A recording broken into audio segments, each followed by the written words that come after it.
저희는 오늘까지 해서 이렇게 3주 동안 이삭 이야기를 살펴보게 됩니다. 지난주 같은 경우에는 이삭이 우물판 이야기를 나누었지요. 가나안 땅에 흉년이 들었을 때 이삭이 내려간 곳은 블레셋 사람들이 살고 있었던 그랄이라고 하는 지역으로 내려갔습니다. 근데 그 그랄에 갔을 때 하나님의 압도적인 은혜를 이삭이 경험을 해요. 흉년의 때인데도 농사를 지으니까 그 해에 100배의 결실을 맺게 되고, 그리고 그 광야에 우물을 파는 곳곳마다 물을 발견하게 되어서, 그래서 하나님께서 그를 높여주십니다. 그 블레셋 사람들이 사는 지역에 처음에 들어가서 그가 100배의 결실을 맺으니까 주변 사람들이 그를 시기했어요. 그런데 하루 이틀이지 얼마나 하나님이 그를 세우시는지, 파는 우물마다 물이 터지니까, 그러니까 옆에서 지켜보는 블레셋 사람들도 인정할 수밖에 없었어요. 그래서 지난주에 우리가 살펴보진 않았지만 블레셋의 왕인, 그랄 왕인 아비멜렉이라고 하는 사람이 이삭에게 찾아와서 이야기하기를 여호와 하나님이 당신과 함께 계시다, 이렇게 그 이방인의 입을 통해서 하나님이 함께 계시다라고 인정까지 받게 된 게 이삭이었습니다. 여기까지는 이삭의 인생의 가장 정점과 같은 기록이었어요. 그런데 오늘 본문으로 넘어오면 이삭과 그 가정의 모습이 정반대로 뒤집어집니다.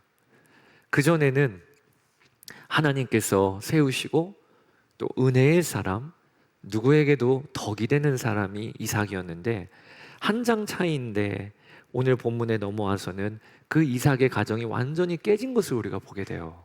거의 엮이는 가정입니다. 서로가 서로를 속이고 미워하고, 그래서 결국에는 산산조각 나게 되는 모습을 우리가 보게 되는 거예요. 먼저 오늘 본문에 보니까 이삭은 자신이 편애하는 큰아들 에서를 부릅니다. 그리고 나서는 내가 죽을 날이 가까이 왔으니까 내가 너에게 축복하겠다. 들에 나가서 고기를 사냥을 해다가 요리해서 나에게 가져오라 하면서 이렇게 에서를 보냅니다. 여러분, 지금도 우리 부모님이 임종을 앞두고 자녀들을 축복을 한다 하면, 그러면 그림이 당연히 어떻게 그려집니까? 모든 가족들 다 불러 모으는 게 당연한 거 아닙니까?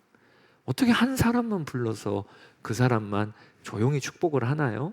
그럴 일이 없잖아요. 그 당시도 아버지가 죽기 전에 자녀에게 복을 빈다, 이것은 온 가족이 모이는 빅 이벤트예요. 뭐 밝고 분위기가 좋은 잔치는 아니지만 아버지의 복이 자녀에게 이어진다고 하는 건 온 가족이 기념일로 모일 만한 아주 큰 사건이란 말이에요. 그런데 이삭은 큰아들만 살짝 부른 거예요. 이것만 보아도 뭔가 문제죠. 근데 그가 큰아들 에서에게 요구하는 그 내용을 살펴보면 진짜 지금 이삭의 마음이 꼬여 있구나라는 걸 알게 돼요. 3절 4절에 그러니 이제 너는 나를 생각해서 사냥할 때 쓰는 기구들 곧 화살통과 활을 메고 들로 나가서 사냥을 해다가 내가 좋아하는 별미를 만들어 나에게 가져오라. 내가 그것을 먹고 죽기 전에 너에게 마음껏 축복하겠다. 이 이삭의 두 구절밖에 안 되는 3, 4절에 나 4번이나 나와요. 나를 생각해서 내가 좋아하는 별미를 만들어 나에게 가져와라. 그러니까 이삭은 아들을 축복하려고 하는 이 중요한 순간에도 초점은 철저하게 자기 입맛에 가 있고 자기에게 가 있는 거예요. 그러니까 지금 이삭의 영적인 상태가 꽤나 혼탁하다, 이런 생각이 들 정도이죠. 이 대화를 아내 리브가가 듣게 됩니다. 그리고 나서 리브가는 급히 둘째 아들 야곱을 준비를 시켜요. 야곱아, 내 아버지가 형을 축복하려고 한다. 그러니 형 사냥하러 나간 중간에 빨리 내가 요리를 만들어서 준비할 테니까 너는 그 요리 들고 들어가서 축복을 받아라. 이렇게 리브가가 둘째를 준비를 시키는 거예요. 참 리브가도 문제죠. 자기 큰아들 에서가 또 있는데 어떻게 또 리브가도 이 둘째를 그렇게 편애를 하냔 말이에요. 사실 리브가는 쌍둥이를 배웠을 때 이 두 아이가 태중에서 너무 전쟁 치르듯이 싸우니까 너무 괴로운 겁니다. 우리가 아이를 임신해서 이 태중에 아이가 있을 때 어머니는 참 괴로운 일이죠. 고생이잖아요. 그런데 쌍둥이가 막 태중에서 싸우니까 이 일을 가지고 하나님께 갔거든요. 기도하러. 그때 하나님께서 주신 말씀이 뭐냐면 큰 자가 어린 자를 섬기리라 라고 하는 말씀을 리브가가 받았어요. 아마 리브가는 이 이야기를 남편 이삭에게도 아마 미리 나눴을 겁니다. 그리고 그녀는 마음에 이 말씀을 간직하고 있다 보니까 아무래도 둘째 야곱이 더 눈에 들어왔겠지요. 그런데 이런 말씀을 받았다 할지언정 그 말씀을 품고 계획을 염두에 두는 것은 좋은데 그 방법이 남편을 속이는 부당한 방법까지 쓰는 게 옳은 일입니까? 오늘 리브가가 계획한 게 뭐냐면 남편이 눈이 잘 어두우니까 속이자 하는 거예요. 속이자. 그리고 그 일을 야곱까지 아들까지 끌어들여서 속여서 축복받자. 이거는 성경이 지지하는 일이 아니죠. 그래서 야곱은 그 이야기를 듣고는 두려워합니다. 어머니, 제가 형이랑 엄연히 다르잖아요. 특별히 형은 털이 많아요. 저는 매끈매끈한 사람이라 아버지가 좀 가까이 와서 만져보면 딱 걸리면 어떻게 합니까? 저주받을 수 있는 거잖아요. 그게 11절 12절 야곱이 어머니 리브가에게 말하였다. 형에서는 털이 많은 사람이고 나는 이렇게 피부가 매끈한 사람인데 아버지께서 만져보시면 어떻게 되겠습니까? 아버지 속인 죄로 축복은커녕 오히려 저주를 받을 것이 아닙니까? 이때 리브가가 맞다. 그러고 보니까 위험한 일이긴 하다. 이래야 되는데 뭐라고 얘기하냐면 엄청 무서운 말을 합니다. 아들아, 저주는 이 어미가 받으마. 시키는 대로 하여라. 그러니까 지금 누구도 브레이크가 없어요. 리브가도 브레이크가 없고 그리고 둘째인 야곱도 브레이크가 없어요. 그런데 여러분 충격적인 건 연대기 계산을 해보면 이때 야곱의 나이가요 77세입니다 77세. 우리는 보통 오늘 본문을 읽다 보니까 야곱이 철없는 청소년일 거라 생각해요. 혹은 아직은 잘 모르는 청년 아닌가? 근데 그렇지 않아요. 77세인 야곱이 여전히 어머니의 치마 바람에 들어가서 헤어나오지를 못하고 아버지가 속이려고 하는 그런 계책을 내놓아도 어머니 그건 아니지요. 어머니 그렇게 하시면 안 됩니다 라고 할 수 있는 수준이 안 되고 있는 거예요. 그게 지금 야곱의 모습이에요. 결국 야곱은 어머니가 마련해 준 형 에서의 옷을 입고 또 손과 목덜미에 어린 염소 새끼의 가죽을 덧대고 아버지에게 들어갑니다. 그러니까 이삭은 깜짝 놀랐어요. 아니 큰아들 에서 보낸 지 얼마 되지도 않았는데 벌써 동물을 잡고 요리까지 해서 돌아오니까 그래서 너는 누구냐? 라고 물어봅니다. 그때 이 야곱이 거짓말합니다. 저는 맏아들 에서입니다. 이렇게 거짓말해요. 19절 저는 아버지의 맏아들 에서입니다. 아버지께서 말씀하신 그대로 하였습니다. 이제 일어나 앉으셔서 제가 사냥하여 온 고기를 잡수시고 저에게 마음껏 축복하여 주시기 바랍니다. 여러분 거짓은요 나를 속여요. 그리고 거짓은 한 번으로 끝나지 않아요. 이삭이 이 아들이 제 차 맞는지 확인하려고 하니까 그러니까 뭐라고 얘기하냐면 어떻게 이렇게 빨리 잡았느냐라고 묻습니다. 그때 야곱이 또 둘러대기를 하나님이 도와주셔서 하나님까지 들먹이면서 거짓말을 하고 있는 거예요. 그렇게 야곱은 축복을 받습니다. 이건 하나님이 하신 일이긴 해요. 왜?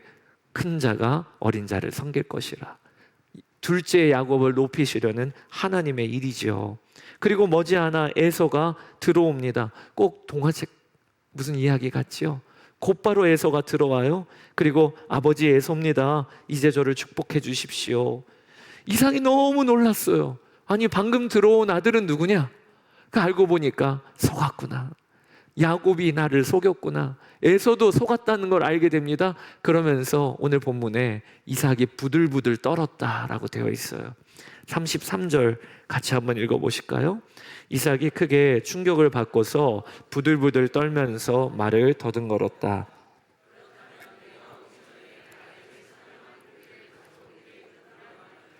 내가 오기 전에 내가 그것을 이미 다 먹고 그에게 축복하였으니 바로 그가 복을 받을 것이다.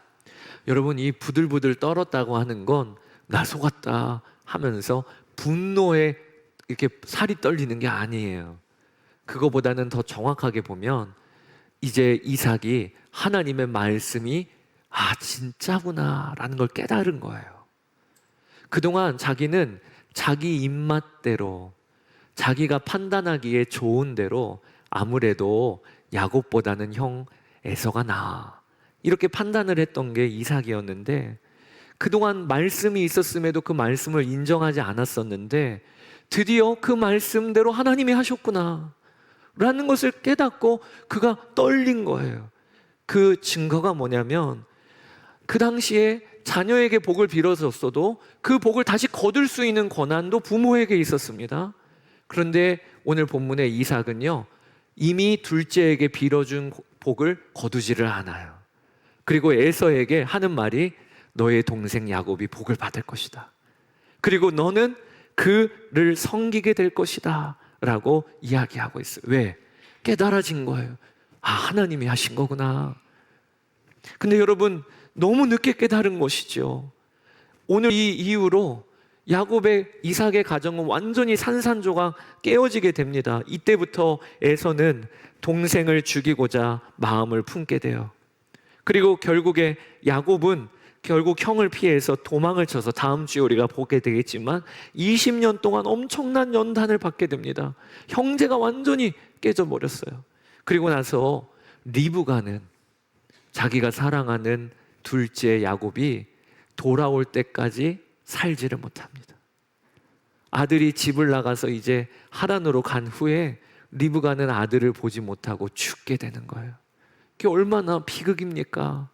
그 출발이 오늘 본문에서 이삭이 잘못된 생각까지 하고, 그리고 나서 이렇게 가정이 깨어져 버린 거예요. 여러분, 믿음으로 우물을 팠던 이삭이었고요, 하나님이 당신과 함께 계시다라는 말을 들었던 이삭이었어요.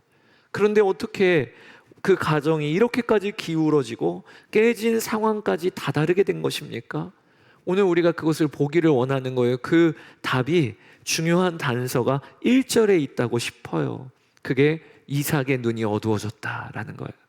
1절, 이삭이 늙어서 눈이 어두워 잘 볼 수 없게 된 어느 날 맏아들 에서를 불렀다. 여기 이삭을 지금 표현하기를 늙어서 눈이 어두워 볼 수 없게 되었다.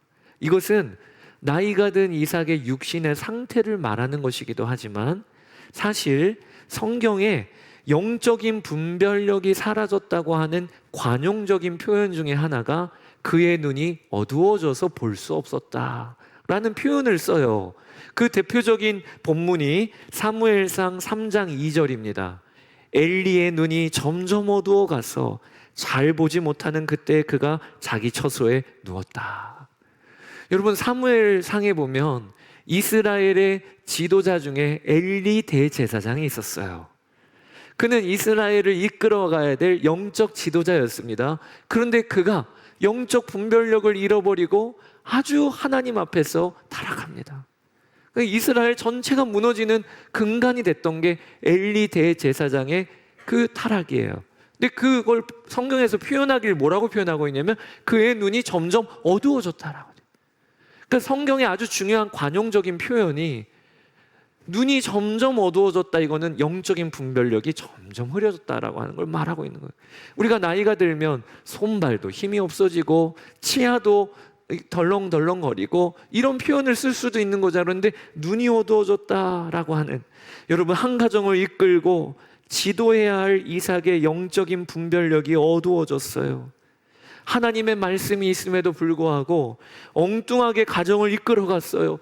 큰아들 에서만 몰래 불러다가 축복하려고 하다가 결국에는 속고 속이고, 그리고 형제가 사이가 갈라지고 이제 사랑하는 자녀를 못 보게 되는 데까지 이르게 됩니다. 이렇게 무너져 버린 거예요. 왜 이렇게 영적 분별력이 흐려졌을까? 그 단어, 그 어떤 단서가 오늘 본문에 나오고, 저는 오늘 여러분들과 함께 그 이삭의 모습을 반면교사 삼아서 우리가 다시 영적 분별력이 흐려지지 않도록, 그리고 영적 분별력이 흐트러졌다면 다시 회복되어지는 역사가 있게 되기를 원하는 겁니다. 오늘 그 믿음의 사람이었던 이삭이 왜 영적 분별력이 흐려졌는가? 첫 번째, 조급함과 두려움 때문에 그렇습니다. 조급함과 두려움 때문에. 오늘 본문에 보면 아들 에서를 불러서 이삭이 한 말을 주목해 보아야 합니다. 1절 2절에 이삭이 늙어서 눈이 어두워 잘 볼 수 없게 된 어느 날 맏아들 에서를 불렀다. 나의 아들아, 얘야 보아라, 너의 아버지가 이제는 늙어서 언제 죽을지 모르겠구나. 여기 너의 아버지가, 그게 누굽니까? 이삭 본인을 얘기하는 거예요. 늙어서 언제 죽을지 모르겠구나. 그러니까 지금 이삭의 마음에는 어떤 마음이 가득 차 있냐면, 내가 언제 죽을지 모른다 라고 하는 이 두려움과 조급함이 자리를 잡고 있는 거예요. 그런데 여러분, 우리가 이 말씀대로 보면 이삭은 진짜 곧 죽을 사람인 것처럼 보이죠. 아, 진짜 생명이 다했구나. 그런데 그렇지가 않아요. 지금 이삭의 나이는요 137세라고 추정을 할 수 있습니다. 이 계산에 대해서는 다 따로 강의를 할 일이 아니니까 137세입니다. 참 많은 나이지요. 그런데 그 아버지 아브라함은요 175세를 살았어요. 175세. 그리고 이삭도요 이 본문 이후로 무려 43년을 더 삽니다. 43년을 더 살고 이삭이 죽은 나이가 180세예요. 그러니까 이삭은요 잘못 짚었어요. 나 죽을 날 아직 안 됐는데, 하나님의 계획은 무려 43년을 더 사는데, 그런데 지금 그의 마음에는 나 죽을 날이 가까이 왔으니 그러니까 빨리 와서 내가 축복을 빌어줄게. 아니, 왜 이렇게 조급한 걸까요? 왜 이렇게 두려운 가운데 판단하는 걸까요? 학자들 중에 참 재미있는 해석을 하는 학자가 있어요. 그게 무엇이냐면 그 단서 중 하나가 창세기 25장 17절이라는 것입니다. 제가 읽어볼게요. 이스마엘은 향년이 137세에 기운이 다하여 죽어 자기 백성에게로 돌아갔고. 여러분, 이스마엘이 누굽니까? 이스마엘은 이삭의 이복형이에요. 아브라함이 여종 하갈과의 사이에서 낳은 사람이 이스마엘이란 말입니다. 근데 이 이스마엘은 이삭보다 15살가량이 많았어요. 그러니까 이삭은 자신의 형 이스마엘이 몇 세에 하나님 품에 안겼냐? 137세에 안겼거든요. 근데 지금 자기가 그 나이가 된 거예요. 그래서 그의 마음에 내가 곧 죽을 날이 다가왔구나 라고 한다고 하는 해석, 참 재밌는 해석인데 저는 참 타당하다고 봐요. 왜냐하면 저도 그런 마음을 금년에 품게 되거든요. 저는 금년이 참 특별한 해입니다. 왜냐하면 저희 아버지가 사고당하여 식물인간이 되셨을 나이가 지금 제 나이예요. 제가 고등학교 3학년 때 저희 아버지가 사고당하셨는데 지금 저희 큰딸이 고등학교 3학년입니다. 그때 2월 달에 저희 아버지가 사고를 당하시고 그리고 식물인간으로 누워 계시다가 하나님 품에 안기셨는데, 그러니까 저는 금년에 들어서는 참 마음이 한편으로는 싱숭생숭하기도 하고, 그리고 금년에 들어서는 여러 가지로 새로워요. 어떤 마음이냐? 마치 제 인생에 또 한 번 주어진 두 번째 인생을 찾는 그런 느낌이에요. 꼭 그런 심정이 아니었을까? 그런 생각이 들어요. 자기가 형으로 있었던 이스마엘이 137세에 하나님 품에 안겼는데 내가 이제 그 형 나이가 된 거예요. 그러니까 오늘 이삭은 조급함과 두려움으로 지금 판단하고 있는 거죠. 여러분, 이처럼 조급함과 두려움은요, 우리가 판단하는데 엄청난 영향을 줍니다. 이것을 경계해야 합니다. 우리가 우리의 삶을 돌아보면 살면서 급하게 내린 결정은 언제나 후회가 남는 일들이 많아요. 왜 내가 그때 엉뚱한 판단을 했을까? 돌아보면 후회가 남을 정도로 내가 왜 그때 어리석게 판단을 했을까? 쫓기듯이 한 판단이 그런 경우가 많아요. 성경에도 보면 사울 왕이 블레셋과의 전투를 앞두고 먼저 예배를 준비합니다. 왜?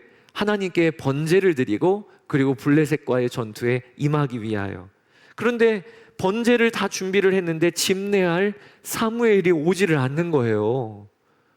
빨리 번제 드리고 전쟁에 임해야 되는데, 그러니까 함께 모여 있었던 백성들 중에는 흩어지는 일이 벌어지는 겁니다. 그것을 사울 왕이 보면서 마음에 조급함이 왔어요. 마음이 조급해졌어요.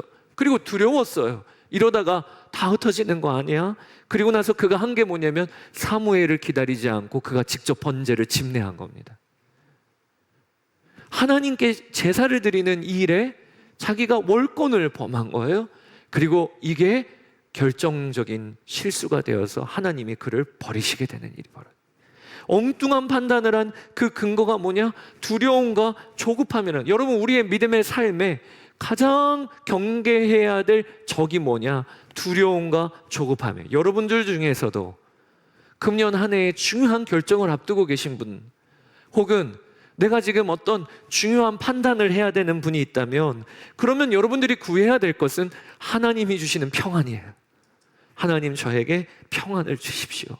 그리고 무슨 일이든 판단해야 하는 것입니다.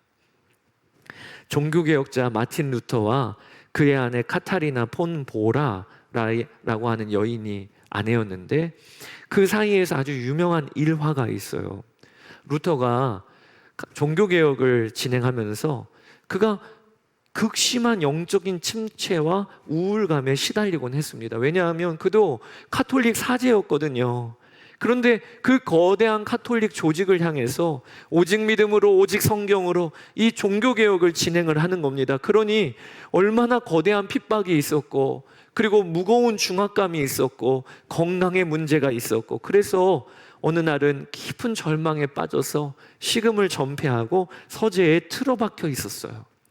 마음에는 다 끝났다, 더 이상 희망이 없다 라고 하는 마음이 가득 차 있을 그때 갑자기 서재문이 열리는 거예요. 그러더니 아내 카타리나가 머리끝부터 발끝까지 새카만 상복을 입고 들어왔어요. 루터가 놀라서, 아니 여보, 누가 죽었어? 그랬는데 카타리나가 슬픈 표정으로 대답을 합니다. 네, 돌아가셨습니다.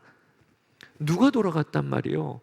그랬더니 카타리나가 하나님이 돌아가셨습니다. 루터가 깜짝 놀라서 호통을 칩니다. 그럼 무슨 불경한 소리요? 하나님이 어떻게 죽을 수 있단 말이요? 그때 카타리나가 이렇게 대답해요. 여보, 당신의 얼굴을 보면 마치 하나님이 돌아가신 것 같습니다. 하나님이 정말 살아계시다면 당신이 이렇게 기가 죽어 있을 리가 없지 않습니까? 아주 유명한 일화예요. 루터가 그 이야기를 듣고는 정신이 번쩍 들었어요. 카타리나가 하고 싶은 얘기가 있는 거죠. 여보, 하나님 돌아가셨나요? 하나님이 살아계시고 이 일이 하나님이 기뻐하시는 일이라면, 그러면 하나님이 돌아가신 게 아닌데 왜 이렇게 두려워하는 거예요? 왜 이렇게 조급하냐는 거예요. 루터가 그 일을 통해서 마음에 다시 힘을 얻었다는 일화가 있어요. 사랑하는 여러분, 우리도요, 조급함과 염려가 옵니다. 우리의 삶이 얼마나 속도가 빠릅니까? 그 다음에 내 힘이 연약할 때가 얼마나 많습니까? 그러니 자연스럽게 우리의 삶에 조급함과 염려가 와요. 그런데 그때 알아야 돼요. 하나님 돌아가셨나요? 우리를 붙들고 계시는 하나님 지금도 살아계시잖아요. 그리고 하나님이 우리를 돌보시잖아요. 그래서 예수님께서 말씀하시기를, 하늘에 나는 새를 봐라, 들에 핀 백합화를 봐라. 누가 먹이지도 아니하고 입히지도 아니하는데 하나님이 돌보시는데 하물며 너희일까 보냐. 믿음이 작은 자들아, 하나님이 우리의 머리털까지 세신 바가 되신다고 예수님이 말씀해 주셨잖아요. 그러니 여러분, 우리가 두려움이 올 때, 염려가 올 때, 여러분들 우리가 알아야 될 것은 하나님을 보는 거예요. 아무리 조급해도 기도의 자리에서, 예배의 자리에서 하나님이 얼마나 크신 분이신지, 그리고 지금도 살아계신 주님이 나를 어떻게 돌보시는지, 이 눈이 열리면서 우리 안에 조급함이 쫓아나가게 되는 것입니다. 그 은혜를 누리시게 되기를 바라요. 많은 분들이 목사님, 어느 정도 기도하면 적당하게 기도하는 겁니까? 이렇게 질문을 갖고 계신 분들이 많아요. 1시간 기도하면 되는 겁니까? 아니면 3시간 기도하면 많이 기도하는 겁니까? 그런데 여러분, 기도는 어느 정도 해야 하는가? 꼭 여러분 아시게 되기를 바랍니다. 내 마음에 하나님이 주시는 평안이 임할 때까지 기도하면 적당히 기도하는 거예요. 어떤 분들은 기도의 자리에 나와서 무릎을 꿇고 1분 기도했는데 크신 하나님의 보좌가 보이고 하나님이 지금도 맞아 나를 붙들고 계시지 하면서 마음에 평안이 임하고 담대함이 임합니다. 그러면 1분 기도도 충분한 거예요. 근데 어떤 분들은 밤새 철야를 기도해요. 3시간, 4시간 부르짖어요. 그런데 일어날 때 여전히 마음에 두려움이 가득해, 조급함이 있어요. 그러면 그 기도는 충분한 기도가 아닌 거예요. 여러분, 오늘 예배를 드리면서도 이번 한 주간을 시작하는 우리의 삶에 누가 우리의 보호자십니까? 우리 가정의 가장은 누굽니까? 내 삶의 주인은 누굽니까? 하나님이시죠. 하나님 안 돌아가셨어요. 하나님 나를 붙잡고 계세요. 그러니까 이삭이 나를 주목하니까 계속, 나 요즘에 기력이 떨어지네. 요즘에 우리 형님이 하나님 품에 안긴 나이가 나도 이제 됐네. 나를 그렇게 주목하니까 결국에는 그 마음에 두려움과 조급함이 가득해 엉뚱한 판단들이, 이삭에게 필요한 건 하나님 보는 거였어요. 하나님은 그 가정에 여전히 신실하십니다. 하나님의 약속을 한치의 오차도 없이 지금 이루어 나가고 계세요. 그 역사는 우리에게도 그대로 이루어지고 있어요. 여러분, 우리의 삶은요, 돌고 돌고 돌아도 다 주의 손입니다. 우리의 삶은요, 안 풀리는 것 같고 늘 제자리인 것 같아도 걱정하지 마세요. 주님의 손이에요. 주님이 우리를 구원하셨잖아요. 주님이 우리와 함께 계시잖아요. 그러니 여러분, 담대하십시오. 조급해하지 마십시오. 그게 영적 분별력이 흐려지지 아니하는 첫 번째 믿음이에요. 두 번째, 이삭이 왜 이렇게 영적 분별력이 어두워졌을까? 그것은요, 고립 때문입니다. 혼자 판단하니까 그렇게 된 거예요. 여러분, 이삭에게는요, 지혜로운 믿음의 아내가 있었어요. 리브가. 이 리브가는 보통 여인이 아닙니다. 창세기에 보면 아브라함이 자신의 100세에 낳은 이삭의 이 며느리, 아내를 맞이하기 위해서 늙은 종을 하란 땅으로 보내지요.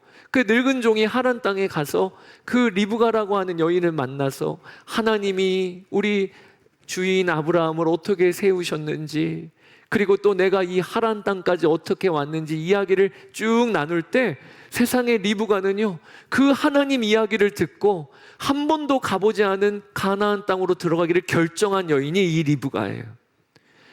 자기의 신랑감 이삭을 보지도 않고 하나님 이야기만 듣고 나서, 그래, 하나님이 세우신 가정이라면 나 그 가정으로 갈 거야 라고 결정한 여인이 이 리브가예요.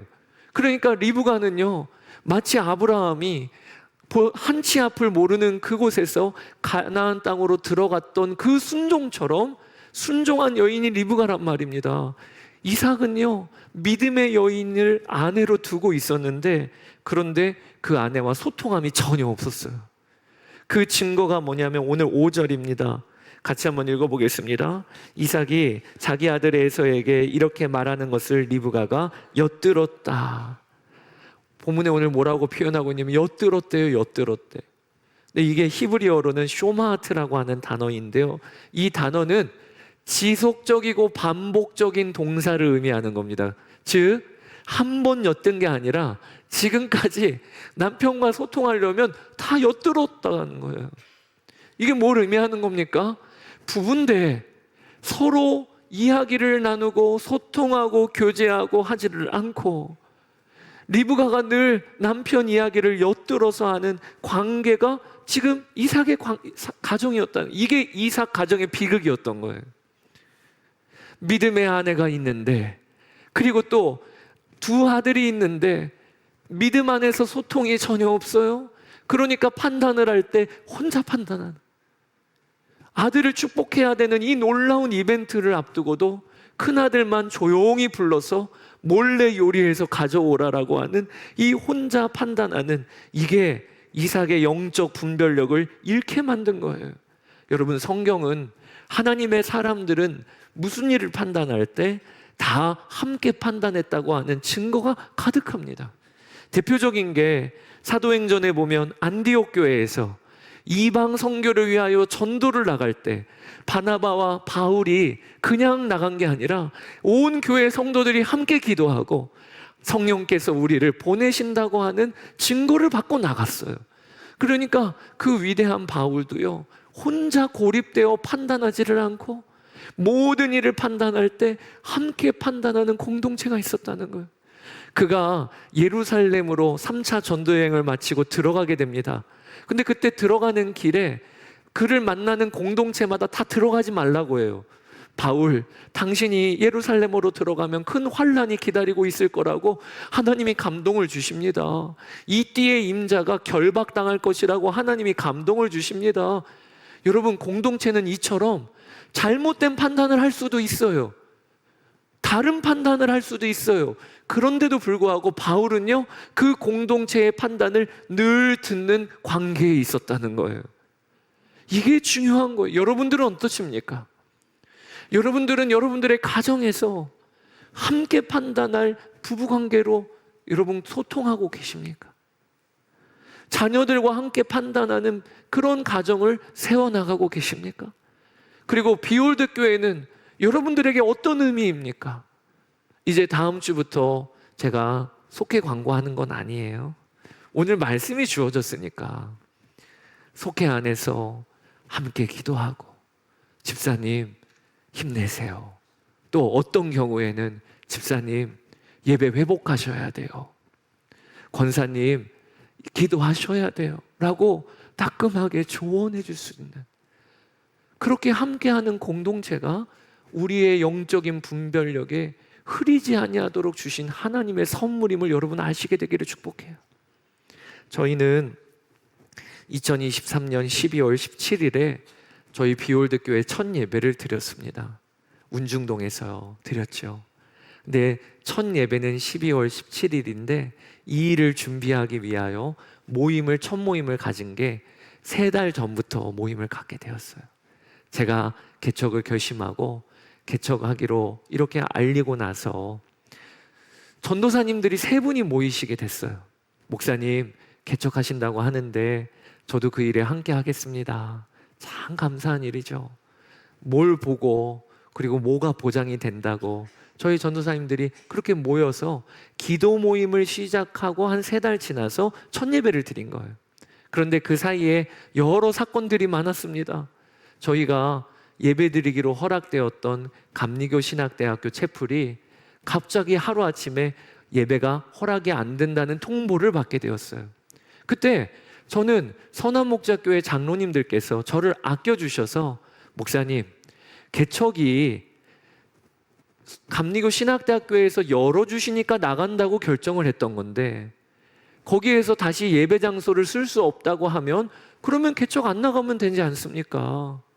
나중에 좀 기다리셨다가 안정적으로 분립개척 순번이 되시면 그때 나가시죠. 근데 제가 그때 맞지요. 그렇게 아무리 생각해도 그게 맞는 것 같은 거예요. 그래서 제가 그날 저녁에 저희 전도사님들을 불러 모았습니다. 이유는, 그 목적은 뭐냐? 이제 해산 통보하려고요. 해산 통보하려고. 전도사님들이 줌으로 들어오셨어요. 근데 저희 전도사님들께 저희 감리교 신학대학교에서 예배 못 드리게 되었습니다 라고 말씀을 드려도 전혀 놀라지를 않으세요. 왜냐하면 아예 믿음으로 아무것도 없는 데서 그분들은 결심해서 오신 것이기 때문에 그게 뭐가 문제냐 이런 표정이세요. 저만 하여튼 애가 타는 거죠. 이제 예배드릴 장소도 없고 어떻게 해야 되나 하는데 전사님들은 태어나세요. 근데 제가 그 표정을 보고 있는데 하나님이 제 마음에 감동을 주셨어요. 그게 어떤 감동이냐, 비홀드 교회는 이미 시작이 되었단다 라는 감동을 주셨어요. 건물이 있어야만 교회가 아니라 지금 이렇게 함께 모여있는 이 전도사님들의 얼굴이 교회인 거예요. 그럴 때 제 마음에 맞다, 하나님이 이미 교회를 세우셨구나. 그 다음부터는 제가 어떤 결정을 해야 될지 너무 분명하더라고요. 교회가 세워졌는데 어떻게 제가 그 교회를 내려요? 십자가가 세워졌는데 어떻게 제가 그 십자가를 다시 철거해요? 당연히 교회가 세워졌으니까 아무것도 보장이 안 돼도 가야 하는 거죠. 그래서 제가 교회에다가 저 교회가 이미 세워졌다고 하나님이 하십니다. 저는 개척을 나가야 될 것 같습니다. 그래서 지금 이 자리까지 오게 됐던 거예요. 제가 그때 경험했던 그 공동체의 경험. 무슨 판단을 해도, 어떤 결정을 내려도 이렇게 함께 하는 것이구나. 함께 서로 분별하고 함께 결정하는 것이구나. 여러분, 이 감각을 여러분들이 놓치시면 안 돼요. 같은 가정 안에서 부부가 이제는 혼자 판단하는 일을 그치셔야 해요. 하나님이 나에게 붙여주신 내 남편, 내 아내, 내 자녀, 내 부모, 분별하는 한 공동체구나. 그리고 우리가 모이는 속회, 하나님이 나에게 주신 선물이구나. 사랑하는 여러분, 여러분들의 삶에 금년에 아주 중요한 판단을 하셔야 될 분들이 계십니까? 그러면 오늘 말씀을 기억하십시오. 하나님이 살아계세요. 조급하고 두려워하지 마세요. 하나님은 신실하세요. 그리고 여러분 꼭 기억하실 게, 공동체가 있음을 기억하세요. 내가 판단하고 어떤 결정을 내리는 일에 하나님이 나에게 주신 선물이 나의 남편과 아내, 그리고 나의 자녀와 부모, 그리고 믿음의 공동체입니다. 헨리 나우엔이 이런 글을 썼어요. 같이 한번 읽어보면 참 좋을 것 같아요. 이 글이 귀해서요. 분별력은 하나님이 어디에 계시며 지금 어디서 일하고 계시는지를 아는 영적인 후각이다. 그것은 결정을 내리는 기술이 아니라 하나님께 더 가까이 가려는 삶의 방식이다. 저는 이 말이 너무 마음에 공감이 돼요. 여러분, 우리가 분별을 잘하고 못한다고 해서 우리 인생이 망하고 서고, 그거 하나님의 방법 아닙니다. 성경은요, 하나님이 우리를 붙들고 계시다고 하는 걸 증거하고 계세요. 오늘 이삭의 가정 다 망가졌잖아요. 망가졌어도 중요한 것은 이 망가진 가정을 하나님이 버리지 아니하시고, 하나님이 이 가정을 붙들고 기어이 하나님의 뜻을 이루어 가십니다. 그걸 우리는 다음 주에 또 보게 될 거예요.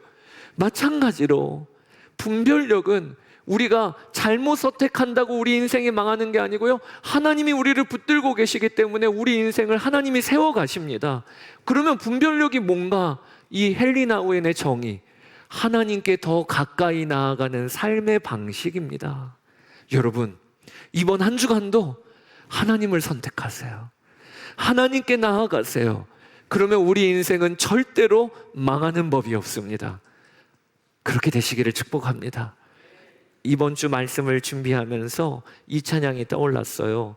주님의 선하심. 주님의 선하심이 날 인도하시네. 주님의 선하심이 날 지켜주시네. 하나님이 살아계시다. 나를 붙들고 계시다.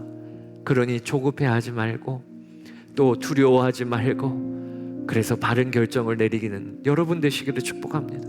함께 찬양하고 기도합시다. 사랑해요 신실하신 나의 주님, 사랑해요 신실하신 나의 주님, 나의 삶 주님 안에 있네. 눈을 뜨는 아침부터 나 잠들기까지 선하신 주를 노래하리. 다시 한번 사랑해요, 사랑해요. 나를 인도하신 주님, 나를 인도하신 주님, 고난 중에도 나와 함께 하셨네. 내 아버지 되시며 아버지 되시며 친구 되신 주, 친구 되신 주 나의 삶 주님 안에 있네, 안에 있네. 고백합시다. 신실하신 나의 주님, 신실하신 나의 주님, 나의 삶을 인도하셨네, 나의 삶을 인도하셨네. 나의 모든 호흡, 나의 모든 호흡 다 선하신 주를 노래하리. 다시 한번 신실하신 나의 주님, 신실하신 나의 주님, 나의 삶을 인도하셨네, 나의 삶을 인도하셨네. 나의 모든 호흡 다에 선하신 주를 노래. 주님의 선하심이 날 인도하십니다. 주님의 선하심이 날 인도하시네, 주님의 선하심이 날 지켜주시네, 지켜주시네. 그러므로 주께 엎드려 나의 모든 주님께 드립니다. 주님의 선하심 날 인도하시. 한 번 더 고백합시다. 주님의 선하심이 날 인도하시네, 아멘. 주님의 선하심이 날 지켜주시네. 주께 엎드려 나의 모든 삶 주님께 드리네. 주님의 선하심 날 인도하신, 아멘입니다. 신실하신 나의 주님, 신실하신 나의 주님, 나의 삶을 인도하셨네, 나의 삶을 인도하셨네.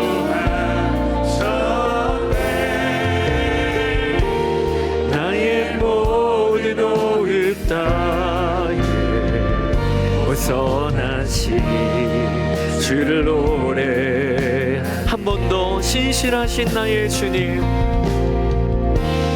신실하신 나의 주님, 나의 삶을 인도하셨네, 나의 삶을 인도하셨네. 나의 모든 호흡 다에 선하신 주를 노래. 이 시간에 첫 번째로 기도할 때, 사랑하는 여러분, 요즘에 두려움과 조급함으로 온통 예민해지신 분이 계십니까? 왜 이렇게 앞날이 두렵고 그리고 조급하고? 이 시간에 우리에게 필요한 것은 신실하신 하나님을 보는 눈이 열리는 것입니다. 우리의 하나님은 죽지 않으셨습니다. 우리의 하나님은 살아계십니다. 우리의 하나님은 우리를 붙들고 계십니다. 하나님의 선하심이 나를 인도하고 계십니다. 이 시간에 우리 그 복음의 진리를 선포하면서 주님이 나를 붙들고 우리 가정을 붙들고 계심을 이제는 정말 믿겠습니다. 두려움과 조급함으로 판단하며 하나님 영적인 분별력이 흐트러지지 아니하게 하여 주시옵소서. 이 시간에 주의 이름 한번 부르고 기도하며 우리 주님께 나아가도록 하겠습니다. 주여, 아버지 하나님 그렇습니다. 아버지 하나님, 우리의 삶에 하나님이 우리를 붙들고 계시고 하나님이 지금도 우리를 돌보고 계시고 하나님이 지금도 우리를 이끌고 계시고 하나님의 손길이 지금도 살아 역사하고 있음을 우리가 알고 인정하고 경험하며 찬양 찬양하며 나아가게 되기를 원합니다. 아버지 하나님, 내 안에 겹겹이 쌓여있는 두려움과 조급함, 하나님 내 안에 혼자라고 외로웠게 여겼던 아버지 외로움과 고독, 아버지 하나님 우리 주님을 보는 눈이 열리게 하여 주시고 그로 말미암아 우리의 믿음이 달라지는 역사가 오늘 예배 가운데 하나님 일어나게 되기를 원합니다. 아버지 하나님, 오늘도 예배하러 나온 우리 성도들 한 사람 한 사람 가운데 아버지 하나님 주의 영광의 역사, 하나님 아버지 우리를 붙들고 계시는 그 믿음이 부어지게 하여 주소서. 두려움과 염려가 아닌 하나님을 의지하며 신실하게 나아가는 저희들 되게 하여 주시기를 원합니다. 아버지, 우리의 영적인 분별력이 흐려지지 아니하게 되기를 원합니다. 하나님, 나와 함께 계신 걸 붙들고 나아가는 저희들의 되기를 원합니다. 오 나의 주 나의 아버지 하나님, 감사합니다. 주님 하여 주소서. 오 나의 주 나의 아버지 하나님, 주를 찬양합니다. 오 주여 하여 주소서. 우리 이 시간에 두 번째로 기도하고 성찬을 받겠는데요, 여러분, 성찬의 아주 중요한 메시지는 예수 그리스도 안에서 우리는 한 몸이라고 하는 아주 중요한 메시지가 있습니다. 우리는 예수님의 떡 몸과 그리고 피를 함께 먹고 마신 한 아버지를 모시고 있는 한 몸입니다. 여러분 중에 나는 고립되어 있고 나는 외로운 사람이라 이런 고립과 외로움의 감옥에 갇혀 있는 분이 계십니까? 하나님이 우리에게 말씀하세요. 그렇지 않아. 내가 너에게 선물로 준 교회가 있고 한 몸이 된 공동체가 있고 함께 기도하며 분별해주고 그리고 세워주는 가정이 있는데, 이제 하나님께 기도하기를, 주여 제가 고립과 외로움의 감옥에서 나오게 하여 주십시오. 그리고 가정과 교회에서 하나님의 연합을 경험하게 하여 주시옵소서. 우리 이 시간에 주의 이름 한번 부르고 기도하고 성찬을 받도록 하겠습니다. 주여, 주여, 아버지 하나님 감사를 드립니다. 아버지 하나님, 오늘도 예배의 자리에 나온 이들 중에 고립과 외로움의 감옥 가운데 갇혀있는 이들이 있다면 하나님, 이 시간에 주님이 마음이 열리고 눈이 열리고 믿음이 달라지는 은혜가 있게 되기를 원합니다. 하나님이 우리에게 주신 선물, 하나님 몸된 교회가 있고 아름다운 가정 공동체가 있음에 대하여 우리가 눈이 열리게 되기를 원합니다. 아버지 하나님, 혼자 판단하고 혼자 내 삶을 책임진다고 여기는 아버지, 그러한 삶을 살지 아니하고 주님 안에서 하나님 연합을 경험하게 하여 주소서. 주님 안에서 하나님을 경험하게 하여 주소서. 우리가 주님과 운동이 동행하는 복을 누리게 하여 주시기를 원합니다. 오 나의 주 나의 아버지 하나님, 오 나의 주 나의 아버지 하나님 감사합니다.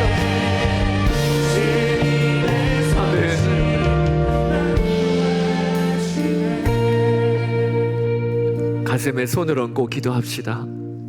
하나님, 제가 어느새 이삭의 모습과 같이 그렇게 살고 있었습니다. 온통 시선이 나 내 입맛을 따라 내 판단대로만 하다가 보니까 시야가 좁아지고, 하나님이 살아계시고 나를 붙들고 계심에도 왜 이렇게 두려운지, 왜 이렇게 조급한지, 그래서 가정을 정말 망치고 무너뜨리는, 일터를 지옥과 같이 만들어버린 게 다른 게 아니라 내 마음에서 나왔음을 이 시간 고백합니다. 하나님, 이 시간 우리의 마음을 바꾸어 주소서. 주님이, 살아계신 주님이 나를 지금도 붙들고 계시고 돌보고 계시는 이 믿음 위에서 모든 걸 바라보게 하여 주소서. 하나님, 엉뚱하고 후회될 판단이 아니라 우리 주님과 함께 거하면서 주님의 손에서 돌보심을 받고 주님의 손길이 내 삶의 구석구석 있음을 보는 역사가 있게 하여 주소서. 하나님, 오늘 우리가 성찬을 받습니다. 우리를 혼자 고립되어 두게 하지 아니하시고 한 몸을 이루게 하신 주님을 찬양합니다. 함께 기도하고 연합할 수 있는 공동체가 있음에 감사를 드립니다. 이 일에 있어서 하나님, 우리가 눈이 열려 다른 이의 짐을 함께 짊어지고 또 함께 기도하며 격려하고 세우는 하나님의 손길 되어 살게 하여 주소서. 이 시간에 성찬을 받습니다. 예수님과 한 몸 되었음을 오늘 몸으로 경험하고 이번 한 주간, 이번 한 달 성참받은 자로 살게 하여 주옵소서. 예수 그리스도의 이름으로 기도드렸습니다. 아멘.